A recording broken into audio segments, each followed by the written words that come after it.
Himanshi Bhardwaj. Previous lecture में हमने क्या किया था, सॉलिड स्टेट का कुछ बेसिक्स किए थे और सॉलिड की कुछ प्रॉपर्टीज देखी थी और थोड़ा सा यूनिट सेल के बारे में बताया था। आज हम यूनिट सेल को बाय डेफिनेशन देखते हैं। देखो यूनिट सेल क्या होती है। Unit cell is a smallest unit of crystal which is formed in systematic arrangement. Unit cell क्या होता है, एक स्मॉलेस्ट यूनिट होती है किसकी, क्रिस्टल की, जिसके विच is formed in systematic arrangement, जो कैसे बनती है। सिस्टमेटिक अरेंजमेंट किसका होता है, मॉलिक्यूल का, एटम्स का, आयन का। किसी भी क्रिस्टल के अंदर जब हम एटम, मॉलिक्यूल और आयन को एक सिस्टमेटिक अरेंजमेंट के साथ उसको लगाते हैं तो हमारे पास क्या बनती है, एक यूनिट सेल बनती है। This unit cell is defined as simplest unit of crystal. और वो यूनिट सेल क्या होती है, सिंपलेस्ट यूनिट होती है किसकी, क्रिस्टल की। ठीक है, जो स्ट्रक्चर होता है यूनिट सेल का, obtain bye joining nearest lattice point. तो यहाँ से स्ट्रक्चर जो होता है यूनिट सेल का वो हम कैसे बना सकते हैं, नियरेस्ट लैटिस पॉइंट को ज्वाइन करके। मतलब हमने देखा था कि हमारे पास जो लैटिस पॉइंट हमने देखे थे वो हमारे पास क्या थी, स्पेस के अंदर एक जो हमारे पॉइंट थे, है ना। जब स्पेस के अंदर हमने कोई मतलब इमेजिनरी पॉइंट लिए थे वो हमारे लैटिस पॉइंट थे।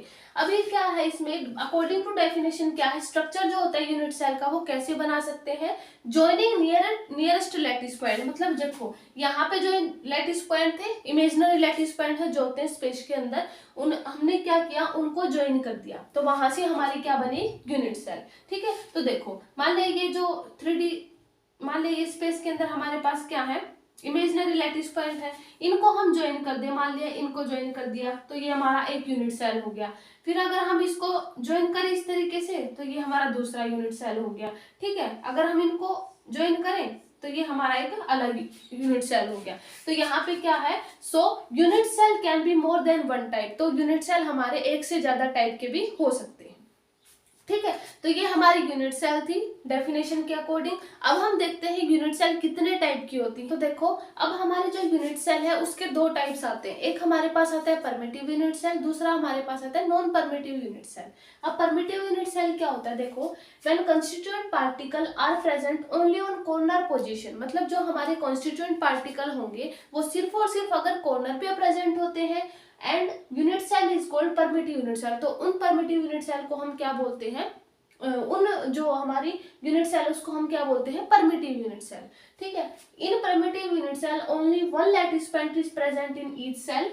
Each lattice point in primitive unit cell is shared by 4 unit cell. अब देखो इसकी डेफिनेशन का मतलब क्या है, देखो ये हमें बता रही है according to definition constituent particle हम जो हमारे होते हैं वो किस पे होते हैं, सिर्फ कॉर्नर पोजीशन पे होते हैं। मतलब देखो जो हमारे पास इस डायग्राम में है ना, जो ये वाला यूनिट सेल है जो हमारे क्या है, सिर्फ और सिर्फ हमारे कंस्टिट्यूएंट पार्टिकल किस पे है, कॉर्नर पे प्रेजेंट है, तो वो हमारे क्या है, परमिटिव यूनिट सेल। अगर हम इस यूनिट सेल को बनाए तो ये हमारा क्या है, परमिटिव यूनिट सेल। मतलब कंस्टिट्यूएंट पार्टिकल सिर्फ और सिर्फ किस पे है, हमारे कॉर्नर पे प्रेजेंट है।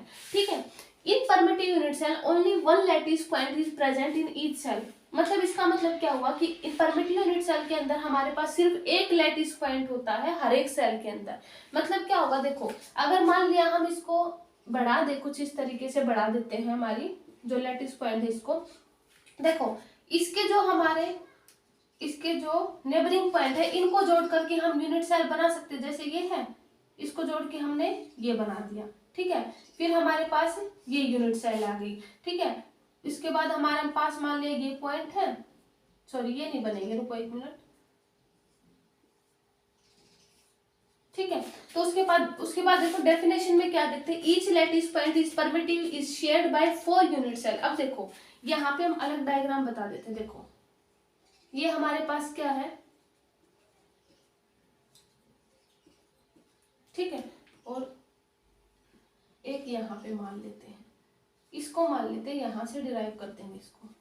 ठीक है, देखो क्या होगा, पहले मान लिया हमने यूनिट सेल हमारी क्या ये है। ठीक है, अब क्या करेंगे, दूसरी यूनिट सेल हम क्या करेंगे, यहां से कंसीडर करेंगे। इसका मतलब क्या हुआ, देखो जब हमने एक यूनिट सेल से दूसरी यूनिट सेल बनाई तो इसके अंदर सिर्फ एक ही पॉइंट क्या है, इन दोनों का कॉमन है। मतलब चारों कॉर्नर पे अलग अलग कंस्टिट्यूएंट पार्टिकल है लेकिन सिर्फ एक ही पॉइंट है जो इनका क्या है, कॉमन है।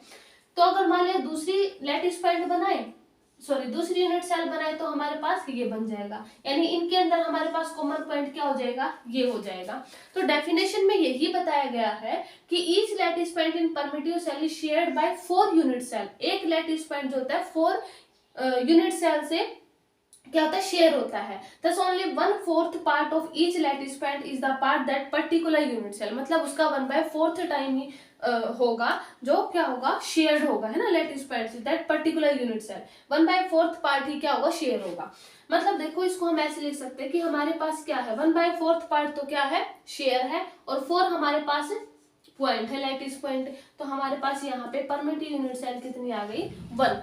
और अकॉर्डिंग टू डेफिनेशन जब हमने इसको सोल्व किया, डेफिनेशन में भी यही है क्या, कि constituent only on the corner position than unit cell is called primitive unit cell. मतलब कॉन्स्टिट्यूएंट पार्टिकल सिर्फ किस पे हो, कॉर्नर पे प्रेजेंट हो, और उनके अंदर क्या हो, जो लैटिस पॉइंट है, सिंगल लैटिस पॉइंट होता है ना। तो ये हमारी क्या होती है, परमिटिव यूनिट सेल, सिर्फ और सिर्फ कॉर्नर पे होता है, और हमारे पास लैटिस पॉइंट क्या होता है, जिसके अंदर 1 होता है। तो ये हमारे क्या हो गई, परमिटिव यूनिट सेल। अब हम देखते हैं नॉन परमिटिव यूनिट सेल। देखो ये हमारा क्या है, second non primitive unit cell. देखो नॉन परमिटिव यूनिट सेल क्या होता है, when constituent particle are not present only on the corner. मतलब हमारे पास जो कंस्टिट्यूएंट पार्टिकल है वो सिर्फ और सिर्फ कॉर्नर पे प्रेजेंट नहीं होते, but also at the centre position. तो वो हमारे क्या होते हैं, सेंटर पोजीशन पे भी प्रेजेंट होते हैं, कॉर्नर पे भी होते हैं। तो वो हमारे क्या होते हैं, नॉन परमिटिव यूनिट सेल। अब देखो इस हमारा जो लैटिस पॉइंट है, इनसे हमने यूनिट सेल बना रखे थे, जो हमारे कॉर्नर पे प्रेजेंट थे ये वाले, ये हमारे क्या थे, परमिटिव यूनिट सेल। लेकिन कॉर्नर के साथ जहां जिसमें सेंटर पे भी हमारे जो लैटिस पॉइंट प्रेजेंट है, उसको हम क्या बोलेंगे, नॉन परमिटिव यूनिट सेल। देखो इसमें हमारे पास क्या है, कॉर्नर पे भी है और सेंटर पे भी है। इसमें भी हमारे पास क्या है, कॉर्नर पे भी है और सेंटर पे भी है। तो ये हमारा क्या है, नॉन परमिटिव यूनिट सेल। ये हमारा नॉन परमिटिव यूनिट सेल है, ठीक है, क्योंकि हमारे पास क्या है, कॉर्नर पे भी है और सेंटर पे भी है। ठीक है, तो देखो ये हमारी होगी नॉन परमिटिव यूनिट सेल। अब इसमें देखो हमारे पास जो होते हैं, जैसे मान लिया 4 तो हमारे पास कॉर्नर पे हो गए, 4 हमारे कॉर्नर पे हो गए, ठीक है। मतलब इसको 4 कॉर्नर पे है तो इसको हम ऐसे कैलकुलेट कर सकते हैं। तो 4 हमारे कॉर्नर के लिए तो 1 आ गया, लेकिन 2 हमारे क्या है, सेंटर में है, तो 2 हम एक्स्ट्रा हमें क्या करने पड़ेंगे, ऐड करने पड़ेंगे। सेम इसी में हमारे पास 4 तो कॉर्नर पे है, 1/4 × 4, ये तो 1 आ गया, लेकिन हमारा एक और है सेंटर में, तो इसको हमें ऐड करना पड़ेगा, दैट इज 2। मतलब मोर देन 1 लैटिस पॉइंट जिसके अंदर होते हैं, वो हमारा क्या होता है, non primitive unit cell. Primitive unit cell के अंदर हमारे पास सिर्फ और सिर्फ लैटिस पॉइंट सिंगल 1 आ रहा था, लेकिन हमारे पास लैटिस पॉइंट यहाँ पे कितना है, मोर देन 1 आए, यहाँ पे 2 आए, यहाँ पे 3 आए, क्योंकि यहाँ पे कॉर्नर पे प्रेजेंट होने के साथ साथ हमारे पास सेंटर पे भी लैटिस पॉइंट प्रेजेंट होते हैं, तो वो हमारे क्या होते हैं, नॉन परमिटिव यूनिट सेल। ठीक है, अब इसी में हमारे पास जो होते हैं, अब हम देखते हैं, ये हमारे टाइप्स ऑफ यूनिट सेल आ गए। अब है क्रिस्टल्स जो होते हैं 2D के अंदर, वो कितने टाइप के होते हैं, हमें पता है जो क्रिस्टल्स होते हैं इन 2D में, वो हमारे पास होते हैं 4 टाइप के, है ना। 4 टाइप हमारे पास, सबसे पहले क्या आता है हमारे पास, 4th टाइप्स में सबसे पहले हमारे पास होता है स्क्वायर क्रिस्टल सिस्टम। अब देखो स्क्वायर क्रिस्टल सिस्टम में हमारे पास क्या होता है, स्क्वायर क्रिस्टल सिस्टम। अब स्क्वायर क्रिस्टल सिस्टम में देखो सबसे पहले हमें पता है स्क्वायर, इसमें डेफिनेशन में ही क्या है, स्क्वायर, तो स्क्वायर की हमें पता है क्या होता है, हमारे पास क्या होता है, जो इसकी ये वाली और ये वाली जो लेंथ है वो इक्वल होती है। इसको हम मान लेते हैं ए, इसको हम मान लेते हैं बी, ठीक है। और अल्फा हमारे पास एंगल होता है, वो ए और बी के बीच में जो एंगल होता है वो हमारे पास अल्फा एंगल होता है, ठीक है। तो हमारे पास क्या होगा, देखो स्क्वायर क्रिस्टल सिस्टम के अंदर हमारे पास जो ए है और बी है, उन दोनों की लेंथ हमारे पास क्या होगी, ए और बी जो हमारे पास इक्वल होंगे, और गामा जो हमारे पास angle between A and B है, वो हमारे पास क्या होगा, 90 डिग्री, है ना। तो इसको अगर हम, हमारे पास देखो ये दोनों इक्वल होने चाहिए, ये वाला ए है, ये वाला बी है, ठीक है। इसको हम क्या कर देते हैं, अब मिला देते हैं, तो ये हमारा क्या आ जाएगा, स्क्वायर क्रिस्टल सिस्टम, है ना। गामा इनके बीच में ये हमारे पास आ जाएगा 90 डिग्री, ठीक है। तो ये हमारा हो गया स्क्वायर क्रिस्टल सिस्टम। ठीक है। अगर इसकी डेफिनेशन देखें कि इसको हम लिखेंगे कैसे स्क्वायर क्रिस्टल सिस्टम में, तो वो डेफिनेशन देखते हैं। तो देखो, जब हम इसकी डेफिनेशन लिखेंगे तो डेफिनेशन में क्या आ जाएगा, let A and B the fundamental, मतलब जो इसके नीचे जो हम लिखेंगे, डेफिनेशन नहीं, जो इसके नीचे हम लिखेंगे ये डायग्राम बनाने से पहले, तो हम क्या लिखेंगे, A and B the fundamental translation vector into D and gamma क्या है हमारे पास, angle between A and B. ठीक है, तो ये हमारी पहली टाइप थी स्क्वायर क्रिस्टल सिस्टम की। दूसरी टाइप हमारे पास क्या आती है, rectangular system, rectangular crystal system. अब देखो, जो हमारा रेक्टेंगुलर क्रिस्टल सिस्टम आता है,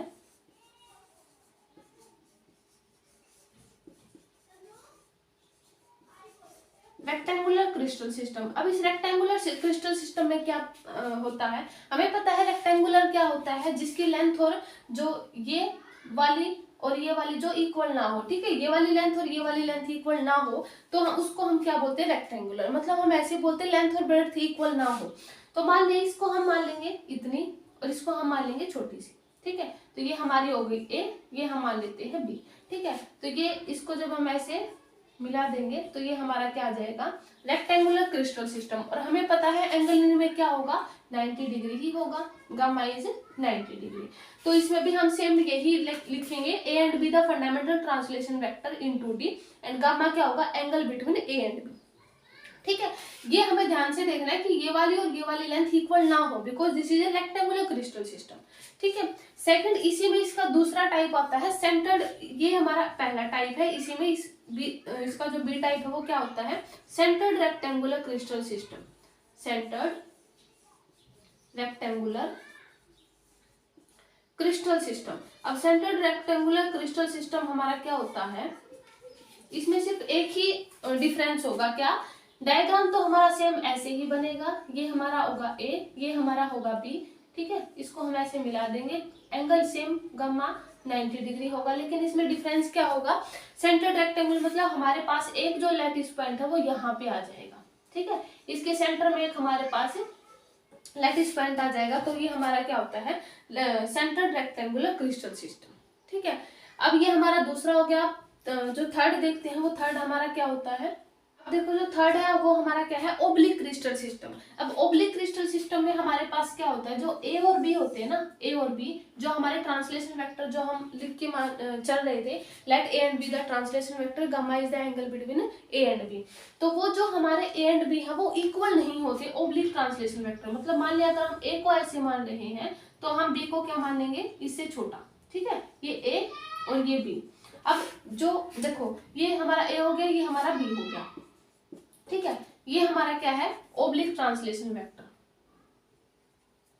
इसको हम ऐसे नहीं करेंगे, थोड़ा सा ऐसे कर देते हैं ना, तो ये हमारा क्या आ जाएगा, ओब्लिक ट्रांसलेशन वेक्टर, जिसमें हमारे पास क्या होता है, ए एंड बी इक्वल नहीं होते और इनके बीच में ऐसे मान के चलेंगे, A is not equal to B and gamma is not equal to 90 degree. ये हमारा डिफरेंस होता है। देखो, अगर ऐसा डिफरेंस करना पड़े कि स्क्वायर क्रिस्टल सिस्टम और ओब्लिक क्रिस्टल सिस्टम में क्या डिफरेंस होता है, कि ए और बी हमारे पास इक्वल नहीं होते और इसमें एंगल भी जो है ए और बी के बीच में जो 90 डिग्री वो नहीं होता। ठीक है, तो ये हमारा जो कुछ इस तरीके से आएगा, मतलब 90 डिग्री नहीं होगा ये एंगल। ठीक है, थोड़ा सा बैंड होता हुआ आएगा ताकि 90 डिग्री ना दिखे। ठीक है, तो ये हमारा आता है ओब्लिक क्रिस्टल सिस्टम। इसमें सेम वैसे ही लिखेंगे, A and B are the translation vector in 2D and A and gamma जो है हमारे पास angle between A and B. ठीक है, ये हमारा है ओब्लिक क्रिस्टल सिस्टम। अब उसके बाद हमारा आता है फोर्थ, हमारी क्या है, हेक्सागोनल क्रिस्टल सिस्टम। अब हेक्सागोनल क्रिस्टल सिस्टम में हमारे पास क्या होगा, मान लिया ये हमारे पास ए है, ठीक है, ये हमारे पास बी है। इसमें फर्स्ट कंडीशन तो यही होगी कि हमारे पास जो ए है वो इक्वल टू बी होगा, मतलब जो लेंथ जितनी लेंथ हम ये लेंगे उतने ही हम ये लेंगे। ठीक है, ये हमारा हो गया ए, ये हमारा हो गया बी। लेकिन इसमें क्या होगा कि हमारे पास जो गामा है वो कितना होगा, 120 डिग्री। मतलब हम ऐसे मान सकते हैं कि 90 डिग्री नहीं होगा, gamma is equal to 120 degree. तो यहाँ पे कितना आ जाएगा, ये 120 डिग्री का एंगल, और इसको हम कुछ इस तरीके से मिला देंगे तो ये हमारा क्या आता है, हेक्सागोनल क्रिस्टल सिस्टम है ना। तो हमारे पास यहाँ पे 4 टाइप के जो क्रिस्टल सिस्टम थे 2D के अंदर, square crystal system, hexagonal crystal system और ओब्लिक क्रिस्टल सिस्टम और रेक्टेंगुलर क्रिस्टल सिस्टम। रेक्टेंगुलर के हमारे पास 2 थे, सेंटर्ड रेक्टेंगुलर और रेक्टेंगुलर है ना। सेंटर रेक्टेंगुलर में हमारे पास क्या था, सेंटर पे एक पॉइंट था, तो वो हमारा सेंटर रेक्टेंगुलर था। तो ये हमारे हो गए 2D के वीडियो लेक्चर में हम क्या करेंगे, types of crystal in 3D, जिसमें हमारे पास 7 क्रिस्टल सिस्टम आएंगे। ठीक है, तो आज की वीडियो में हम इतना ही करते हैं, वीडियो को देखते रहें। Okay, thank you.